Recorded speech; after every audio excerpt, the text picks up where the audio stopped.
So how easy is it to meld into Urza Planeswalker, and will it even be possible in the new Brothers War Standard? Well, today I get to try in the Early Access event on Magic Arena. Hey everyone, Hex here, and today we are melding Urza in Standard. Big shout out to Magic Arena for giving me the chance to take part in the Early Access event and try out some sweet new decks. But before we get going, and as always, I really appreciate your support for this channel, and if you haven't yet, go ahead and click the subscribe button below as we go into the Brothers War era with tons of new cards and tons of new decks I just can't wait to showcase. But onto this deck, and I went in with a straight up blue-white deck that can play both passively and aggressively when needed, depending what we're up against. So let's talk about our main combo. That's melding Urza Lord Protector with the Mightstone and Weakstone to create Urza Planeswalker. The Protector on its own is a 2/4 human artificer that costs 1 white, 1 blue and a generic mana. It says artifact, instant and sorcery spells you cast cost 1 generic mana less. It also says that for 7, if you own both this card and the Mightstone and Weakstone, exile them and meld them into Urza Planeswalker. So on its own, it's pretty good, but the other card really has good ETBs. The Mightstone and Weakstone is a 5-cost artifact power stone that when it ETBs, you get to choose either to draw 2 cards or target creature gets -5/-5 until end of turn. It also taps for 2 colorless mana that can't be spent to cast non-artifact spells. So it costs 7 mana to meld, and when you do, you get the best Planeswalker I can imagine, Urza Planeswalker. So there's a lot of text, but it is a 7 loyalty starting Planeswalker that says you may activate loyalty abilities of Urza twice each turn. So for +2, artifact, instant and sorcery spells you cast this turn cost 2 generic mana less, and you gain 2 life. +1, you get to draw 2 and discard 1. For 0, create 2 1/1 soldiers.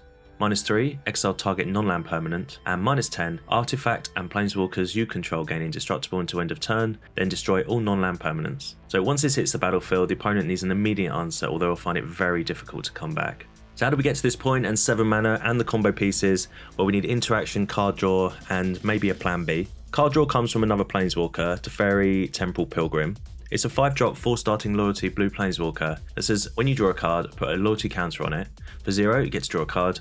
-2, create a 2/2 spirit that gets +1 counters each time you draw. And -12, target opponent chooses a permanent they control, puts it in their hand and shuffles all other non-land permanents into their library. So it's pretty darn sweet. The other 2 draw engines are Celestus, which also ramps, and Bankbuster. Interaction wise, we're running Essence Scatters, Farewell, Depopulate, Fading Hopes and Wandering Emperors, plus 2 new cards that I am beginning to love.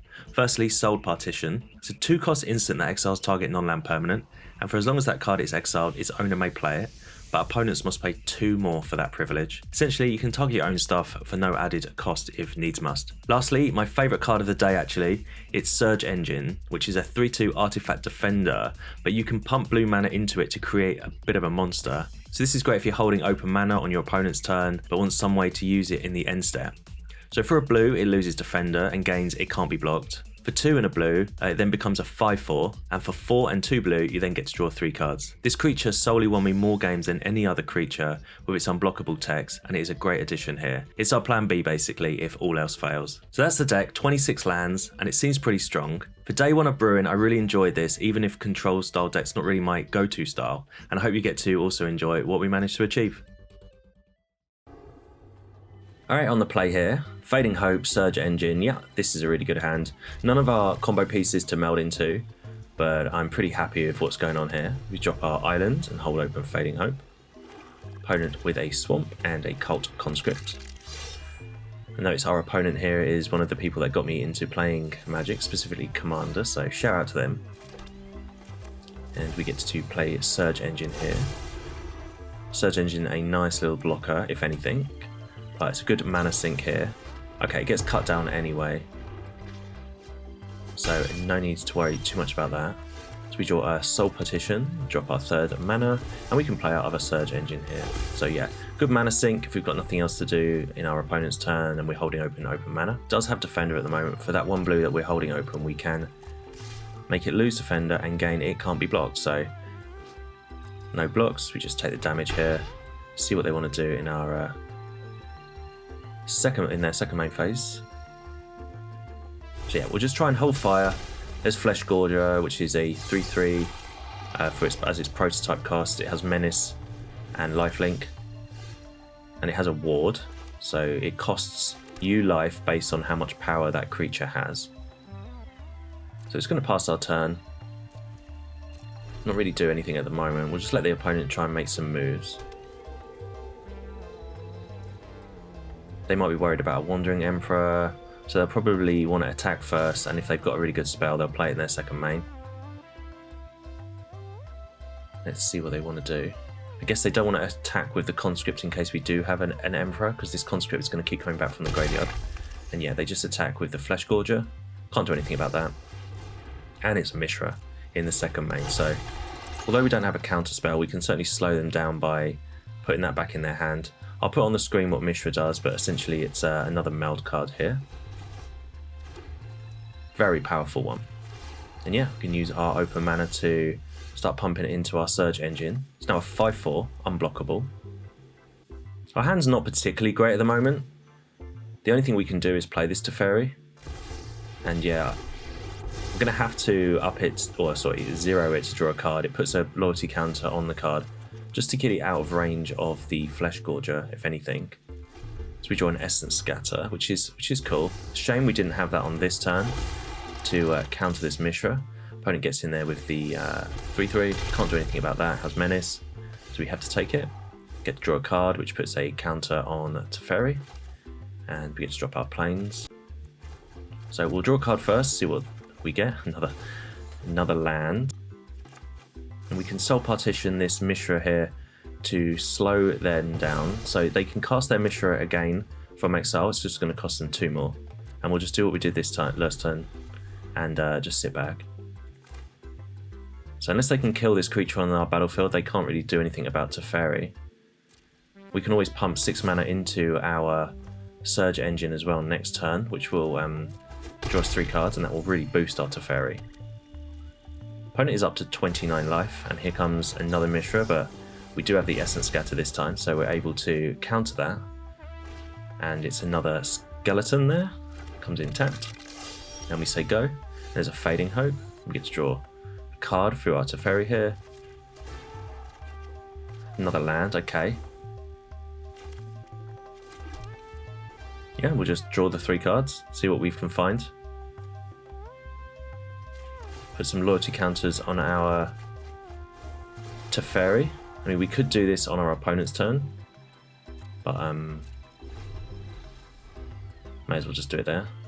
So as you see, we do find our artifact there, so Mightstone and the Weakstone. So that's one part of our combo acquired. Just need to get that onto the battlefield, get our Urza onto the battlefield, and then we should be okay. Opponent's sending everything here at Teferi. So our Teferi doesn't die, it's going to go down to 1 loyalty. We do have another one in our hand though.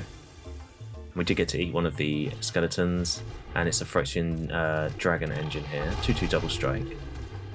And a Cult Conscript, but we get to Fading Hope the Dragon Engine, and there's our Urza sitting on top. Alright, so we've done what we needed to do. We've sort of hung in there. The Teferi's done 2 really good things here. It's drawn us into our combo, but it's also distracted the opponent from our life total. I'm not saying that they could have killed us, but all those attacks to Teferi were not coming to our face. And opponents gain 12 life, which means that's at least 12 life that they haven't done to us. And yeah, we get to drop Urza and our artifact here using Urza's ability of reducing the cost of artifacts. So we do have the 7 mana. I'm kind of hoping that there's no interaction from our opponent. But, you know, these things happen, and we'll just draw a card. We've got other copies of the Surge Engine in our deck, and yeah, the Urza in our deck. We drew a Surge Engine there, which is discounted from the Urza. So it works really well, these 2 cards together. And there's Mishra. And they're attacking with all. So we just get to eat one of the creatures, or eat a couple of the creatures. Eat all the creatures. Yeah, I think they see the writing on the wall here. They don't have any removal. They know we're just going to meld this Urza. And we're just going to get on with it straight away. So yeah, this was my first game with this deck. We managed to meld. Our opponent was also trying to meld, but obviously we've got the interaction. If they had had removal that turn though, this would have been completely different.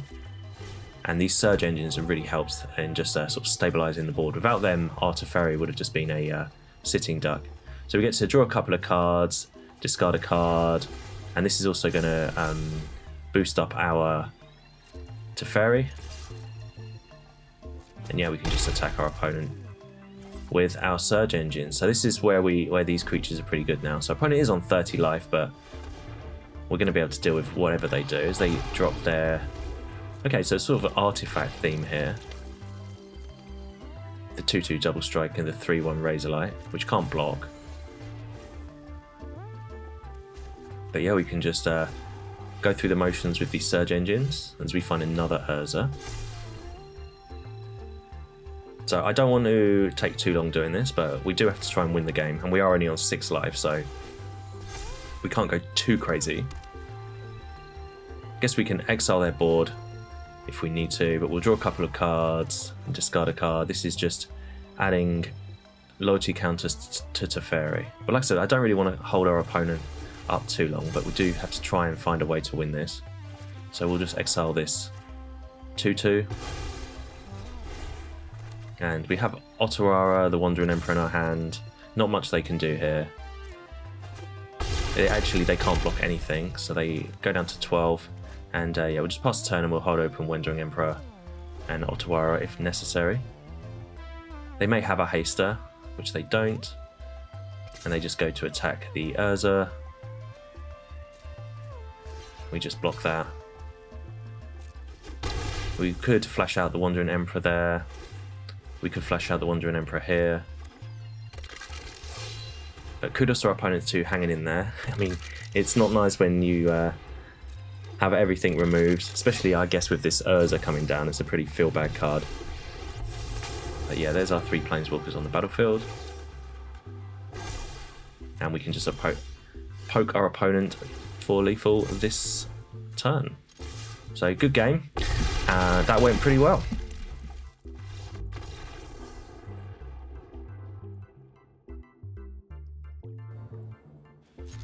Alright, on the play with what appears to be an identical hand to our last game. The Surge Engine, Fading Hope and Teferi in our hand. They play a Is It land.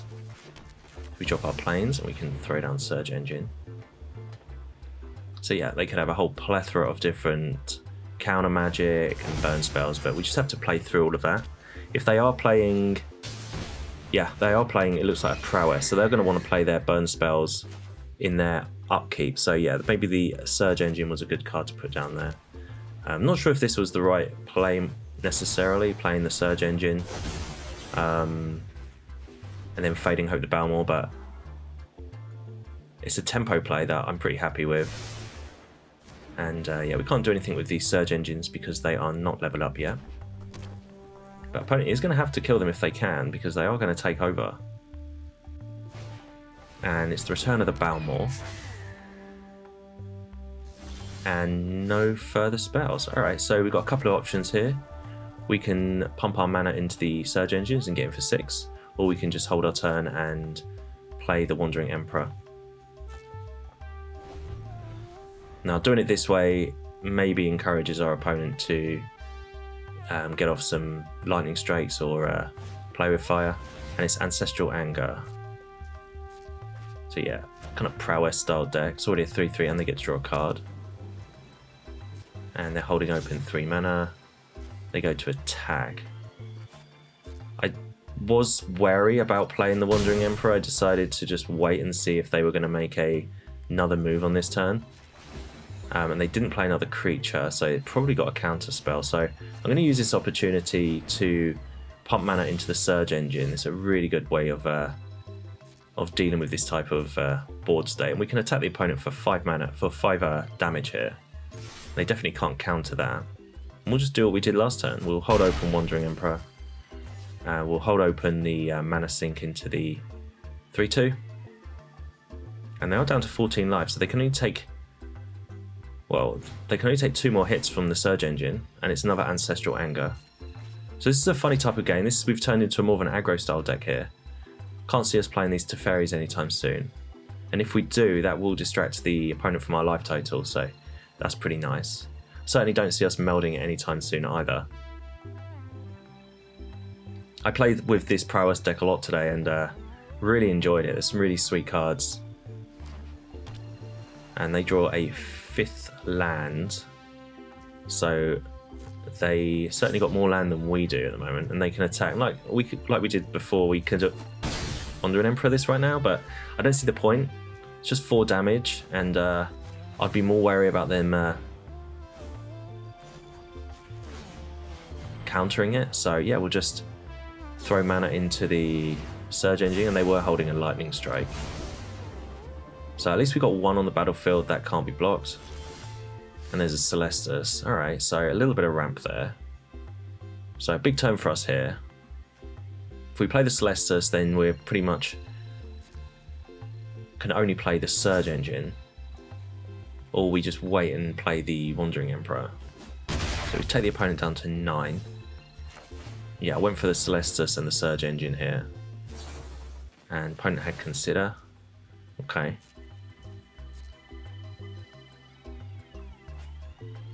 Wonder if they're looking for maybe a Spell Pierce or something.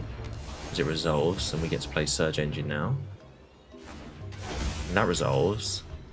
So yeah, opponent is well, they need to deal with our creatures, otherwise they're dead next turn.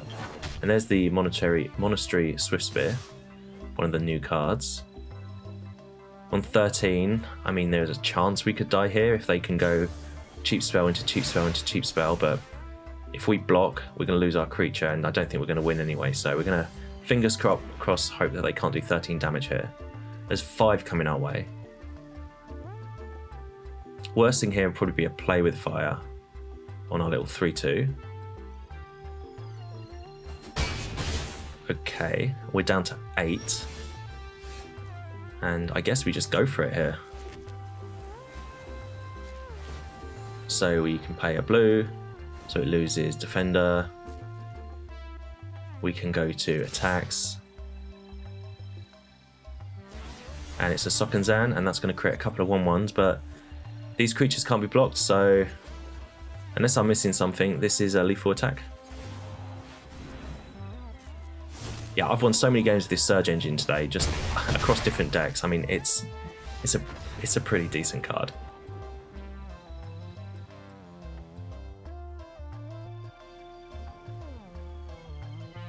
All right, on the draw here.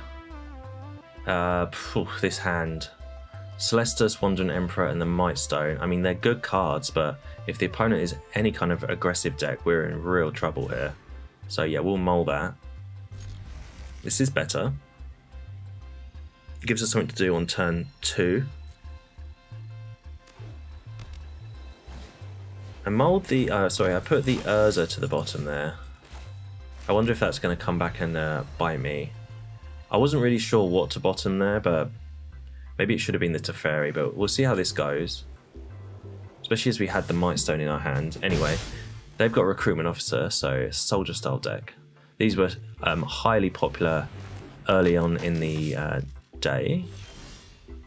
And it's a Guardian of New Benalia, so maybe more of a sort of control-y style build, or even a discard deck with the Guardian. So we'll get to play our Surge Engine here. And we did draw another Mightstone and Weakstone. So I'm really thinking I'm going to regret putting that Urza down. That was a strange decision, but we all make them from time to time. The priority's been held by the Guardian here. Opponent was just reading our card as well, because I'm sure they haven't seen it today. But yeah, they can get their scry on a little bit here. And we can't really do much about this Guardian of New Benalia unless we want to lose our creature, and all they'll do is discard a cards to give it indestructible. So not really liking where we are right now. The Soul Partition can deal with it, even just for a small time. Yeah, so they're definitely on Azorius soldiers, and they enlist with their Guardian of New Benalia. So they get to scry 2, and this now becomes a 4-2. Yeah, and I can't really block it because it gets indestructible if they discard a card. Okay, it's down to 14. This is the kind of game I don't think we're going to be doing too well against. So this is a Harbin, a Vanguard soldier. I'll put that on the screen. Okay, so a land there. Play the Eiganjo. We'll just hold open this partition. Just try and hang in there, I guess.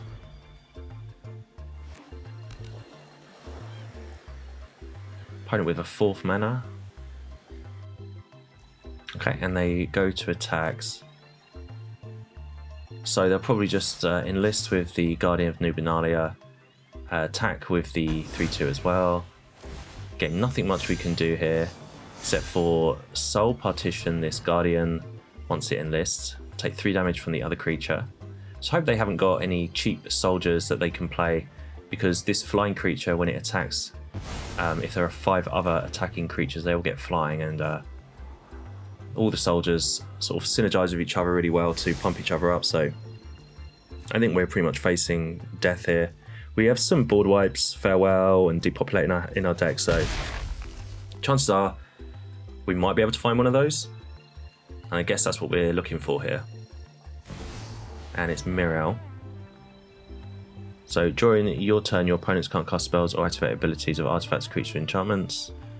Whenever it attacks, create X 1/1 colorless soldier artifact creature tokens, where X is the number of soldiers you control. So a super good card. I think we're in some serious trouble, but we did find another Soul Partition, so maybe that can slow down our opponent. We're going to have to do something about Mirel here. Let's deal with that right now. And no attacks, and just say go. Opponent with their 5th mana drop. All we've done is slow them down here, so let's try and find a Depopulate off the top, or a Farewell would be nice. Opponent with a Brutal Cathar. That card's still around. It's a soldier, so it works absolutely perfectly in their deck here. Not too many non-creature spells, so they've probably got a Thalia in here as well. So we go down to 6. And yeah, we draw a Surge Engine, and not the best game here for us. I don't think the Urza would have been too good having that on the battlefield anyway. We never found our fifth mana drop. And there's the opponent with Resolute Reinforcements. That creates 2 creatures, so all they need to do is attack with everything now, and everything's going to get flying. So here you get to see the Soldier deck in action. So a pretty nice deck. I think it's going to be really popular, I'm pretty sure of it. Where's the new set hits Arena? Yeah, good game. Not much we could have done about that.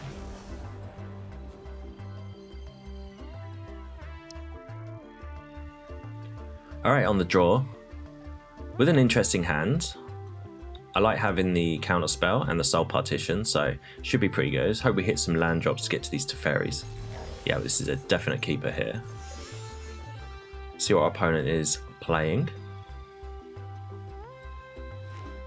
And they drop a Sokenzan and a Voldaren Epicure.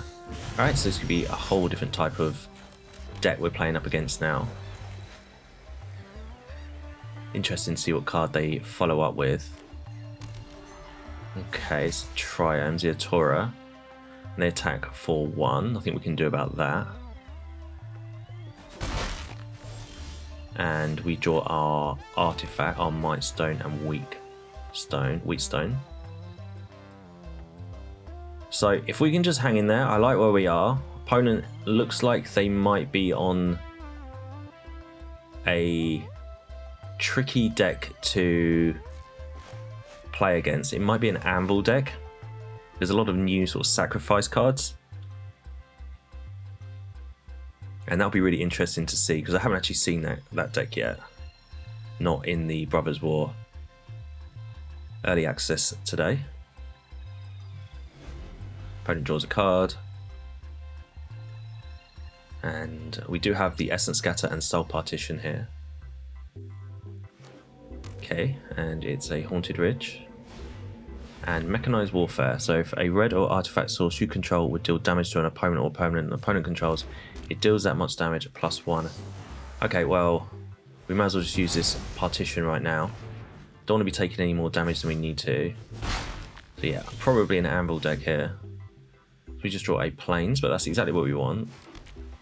So we're not going to be able to do too much if they just want to play sort of non-creature spells like that. Fingers crossed they want to play a nice big creature now that we can just counter. Otherwise we're just passing our turn. And it's a Fable, okay. Not what we wanted to see.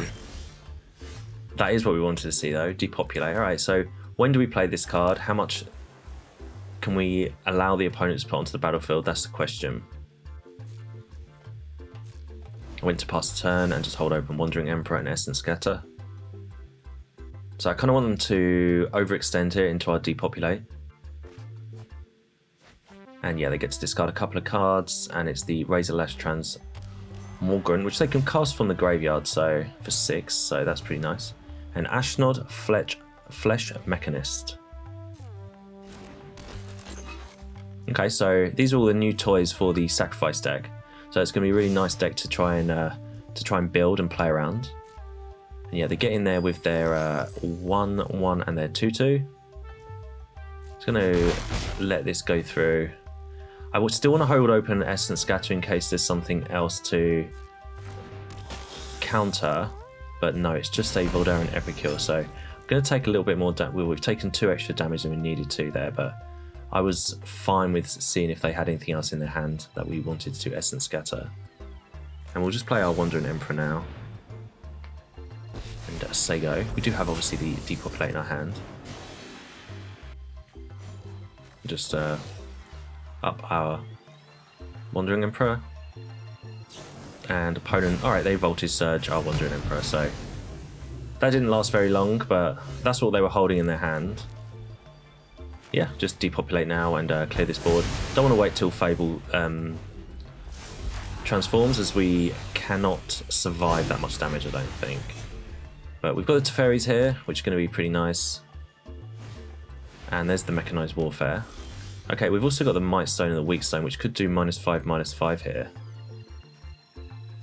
So we don't actually have the Urza, but this is a nice little answer for this Kiki Jiki.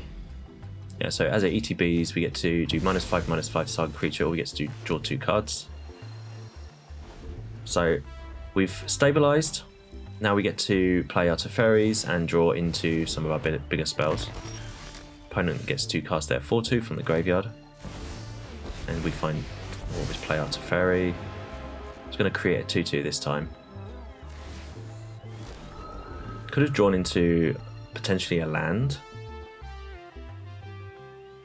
But we just got to be wary of our life total.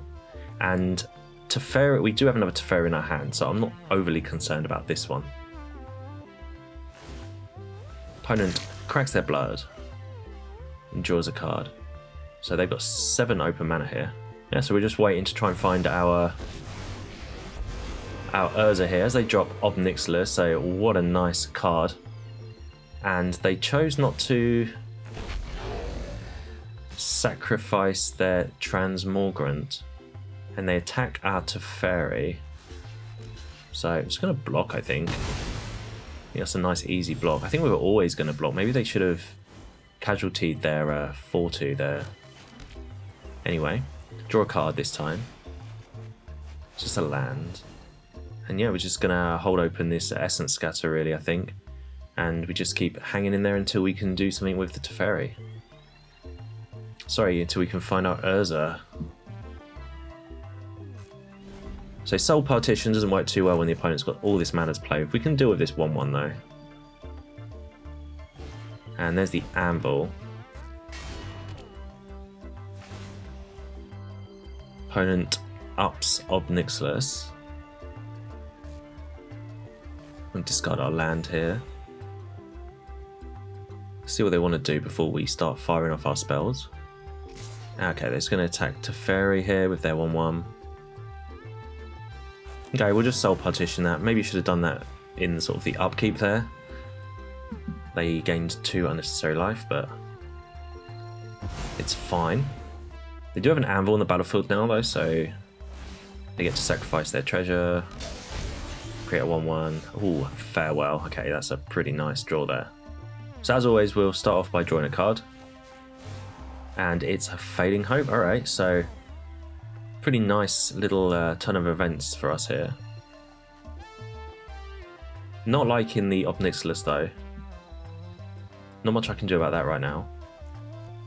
But Farewell is going to be pretty backbreaking for our opponent here, as we can not only get the enchantments and the creatures, we can hit the graveyards and get those things out of the opponent's graveyard. So kind of putting them back to square one. I didn't want to pick artifacts then to get rid of my artifact, unfortunately, but I don't feel under too much pressure from this Anvil.